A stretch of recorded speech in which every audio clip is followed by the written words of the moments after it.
there are in total, according to me, 13 categories of people who are exempted from fasting.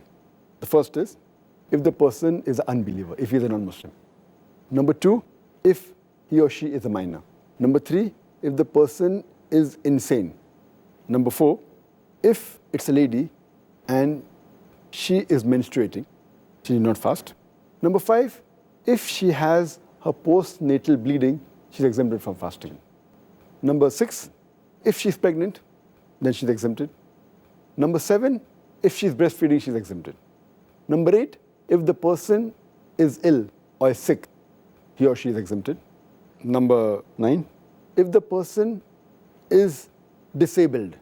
Number 10, that if the person is very elderly, has reached a very old age. Number 11, if the person is traveling. Number 12, if the person is taking part in jihad or a fight in the cause of Allah subhanahu wa ta'ala. And number 13, under compulsion. Under compulsion, if someone forces and if the person doesn't fast, he or she is exempted. These are, in short, the 13 categories in which a person is exempted from fasting.